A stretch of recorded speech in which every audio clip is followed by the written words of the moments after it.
อุตส่าห์ดีใจเนาะอุตส่าห์ไม่ประกาศเลยว่าวันนี้จะมาหมดนะอาจารย์ใจตายหนักแล้วเราโอ้เครียดหนักเลยโอเคไม่เป็นไรท่านสู้เราก็สู้จะรู้กันว่าใครจะผ่านEP 3บ้างใครคิดว่าผ่านแน่นอน EP 3ครับยกมือว้าว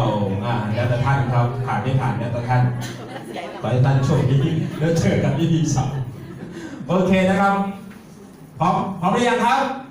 ถ้าพร้อมแล้วณวันนี้นะครับขอเสียงปรบมือให้อาจารย์ธงชัยพิชาเอ็ดลาวครับโอเคพอดีแหละสร้างผมสิหิวกับโดนเติมอยู่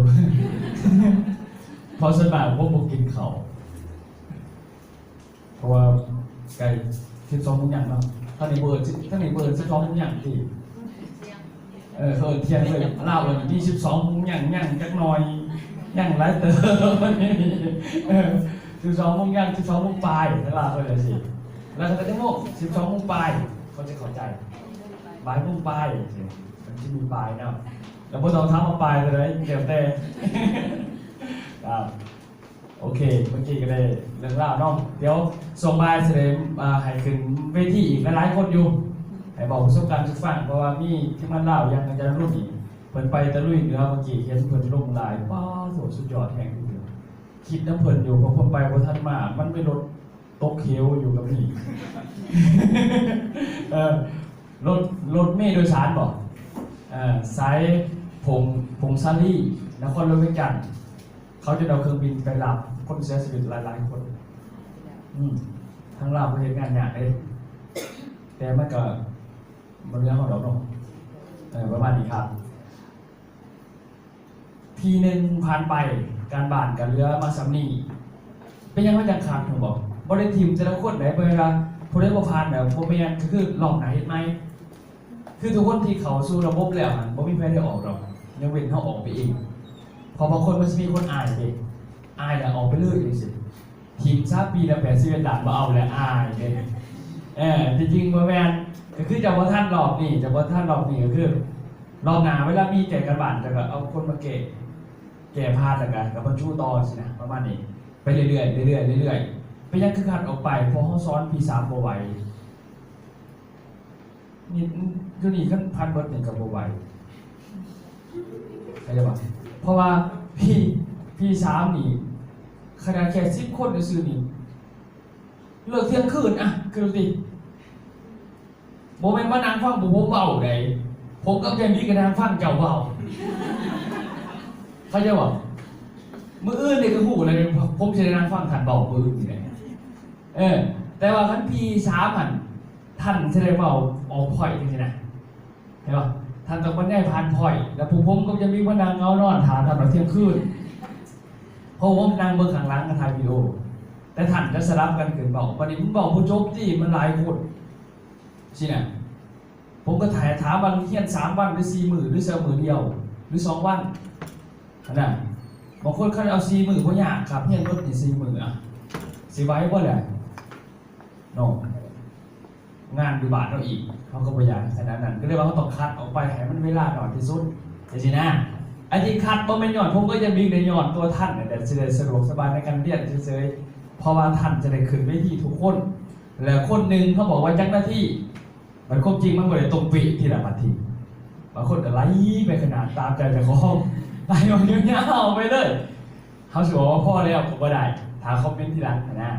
ก็บวกไปถ้าถือคน1 3บางคนเนี่ยเขาหายแล้วก็10 นาทีผมจะมีผลหลักไป20ก็มีเลย20มันก็คนละ20 นาที3 คน1 ชั่วโมงเบิ่งไป3 1 ชั่วโมงถามว่ามัน30 คนในชั่วโมง10 ชั่วโมงเลย10 จะได้บาทนี่10 ชั่วโมงมื้อนึงเขาเรียนได้จริงๆจากทฤษฎีจากอาจารย์สอนไปเนี่ยเขารับรู้ไปเนี่ยมันก็โบเกชั่วโมงเองเด็กขึ้นเวทีมันก็โบไหวใช่ป่ะนี่คือสาเหตุที่เรามีการบ้านละคัดออกไปแล้วเพราะแม่นว่าคัดไปแล้วเขียนอายนี่เลยกับพ่อแม่ฉันเด้ไม่ได้ รอบหน้ามาแก่ใหม่เพื่อเขาจะเอาเรือกี่คนเรือ3มาซ้อน3แห่งสบายผมก็จะมีเรือ3แห่งดีเป็นอย่างเขาจีเก่งโหลดให้เวลาโหลด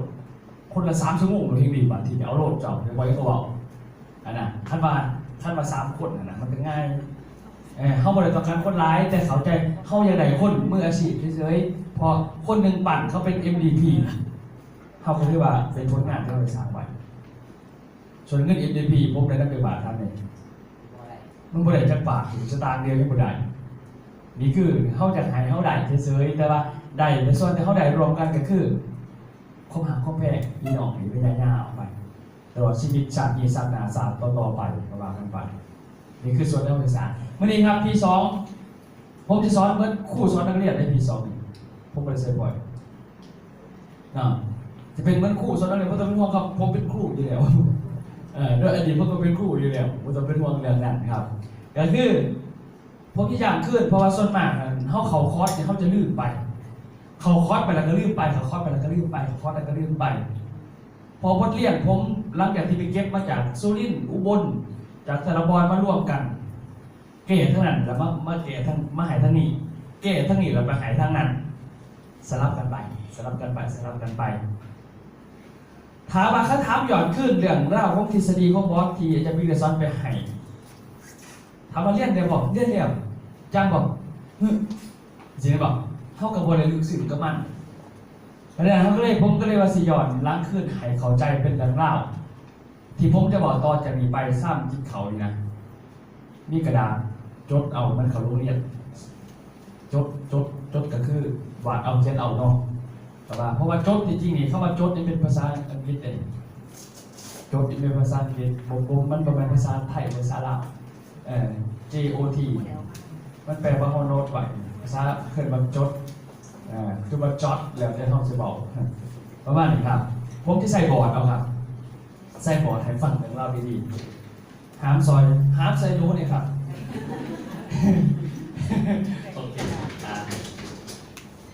โอเคเป็นคู่ต้องมีบอร์ดไว้บอร์ดเตรียมตัวไปกินหรือยังนี่เพื่อนเตรียมแล้วเนาะบอกแต่รองเท้าบริสุทธิ์รองเท้าโอ้ยผมซื้อมาเรียบร้อย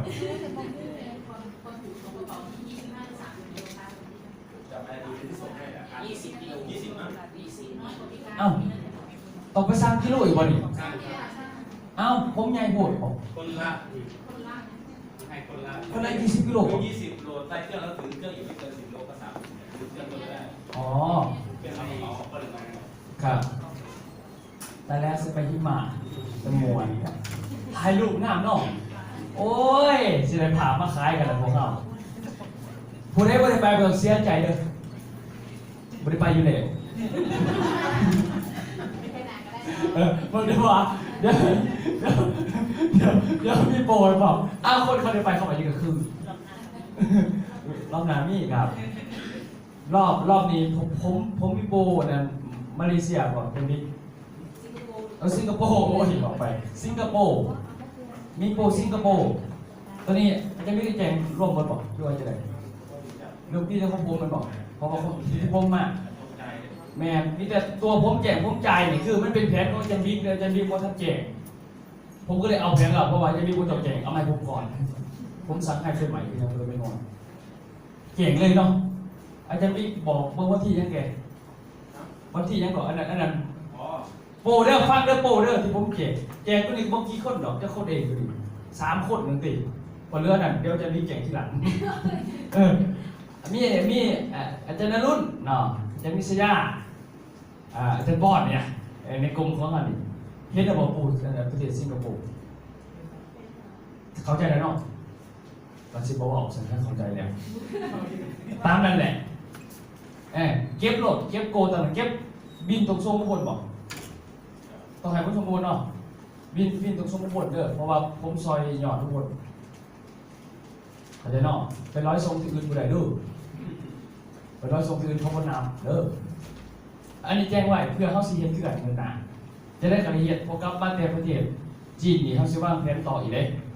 ใส่โปรเซียววันปีกายหายสินค้าวันปีนี่ป่ะ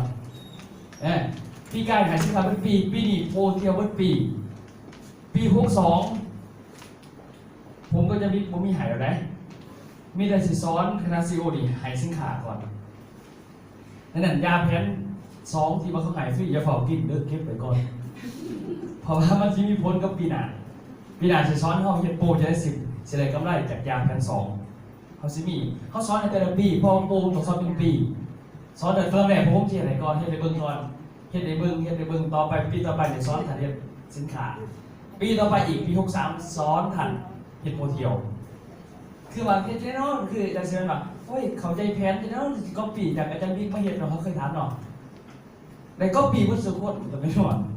แต่ว่าบ่ทันถอดย่างเขาบ่ทันได้พายโดยตรงจริงๆเขาสิพายโดยตรงอยู่แต่ว่าคันเฮาก็ปีไปก่อนฝึกไปก่อนคิดไปโลดบ่มีหยังแต่ว่าหอดปีของมันเฮายังสิพายเฮ็ดอยู่แต่ว่าพอหอดตอนนั้นบ่ฮู้ว่าเฮาสิเลือกกันจะคนเท่านั้นเองเข้าใจบ่คันเลือกบ่จะคนมันก็กันเหงาเรื่องของผมก็ดีแต่จังว่าเงินปีนี้ให้มันได้ตัดสูตร CEO ก่อนให้มันได้แยกแบรนด์ให้มันมีขั้นตอนของมันเองเพราะยิ่งว่ากระบวนการของเรือนเฮาคือปั่นให้ทันแข็งจาก100คนครับจาก100คนนี่ครับที่เรียก CEO ตัดสูตร100คนเหลือออกมาแค่10นี่ผมกับพ่อครับสรุปนี่พ่อนี่ครับอ่านตามกันว่าพ่อใช่ป่ะแต่ว่ากระบวนการในตรงนี้จะเรื่องมา10คนนี่เป็น president หนึ่งโอเคป่ะนี่คือกระบวนการเข้าไปขึ้นหลายเลยแต่ว่าเข้าหัวไอ้ร้อยเนี่ยไพ่ชิมา10นี่ไพ่ชิมาเนี่ยเข้าบอลลูซื่อๆเข้าใจป่ะมันบอกถึงว่าพลังความคิดพลังจิตใจพลังความสร้างความสุดท้ายกับองค์กรก่อนสมัครเป็นตรงนี้ได้มันเกิดบริง่ายเลยเขาแสดงเขาเป็นบรรลุนั้นแบบไม่ต้องฝึกจากร้อย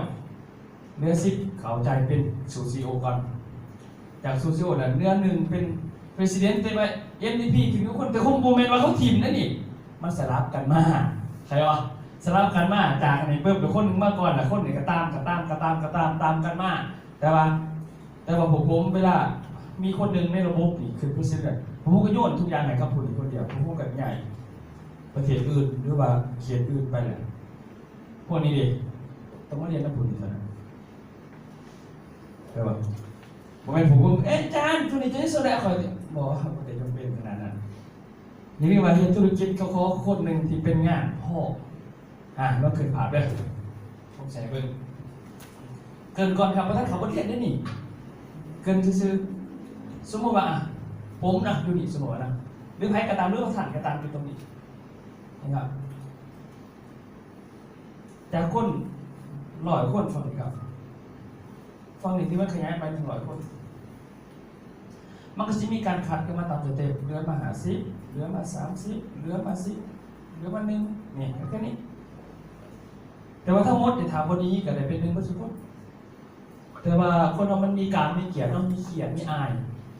แต่ธรรมดาแล้วบอกว่าจะเศร้าปกติดอกลงทุนเท่ากันเขาก็ลงทุนเท่ากันเจ้าก็ลงทุนเท่ากันคอยก็เพิ่ม8 700เจ้าก็เพิ่ม8 700ไม่บอกใช้เพื่อนส่วนเราเราเข้าใจแล้วไอ้ที่เขาเทคแค่ดูแลคนอื่นเพื่อจะเป็นหนึ่งซื้อเมื่อจะโมเป็นหนึ่งเด็ดทิ้งคำตอบเดียวไม่เอาโค้งห้าวแล้วนามสกุลยังไรกันบอกไม่เกี่ยวกันอะไรเขาต้องเข้าใจตรงกัน100ครับ50คันมาก30 20นึงผมจะบิ๊กหรือใครกระตามหรือถังหรือกระตามเมื่อถังผลิตมันนี่เรียกว่า1เขาเป็น president เขาไม่หยอดอยู่แล้วเหมือนใน15 คนจริงๆเขาขายเขาไม่ได้ขายองค์กรเขาบอกขึ้นไปไม่บอกหรือท่านนี้เขา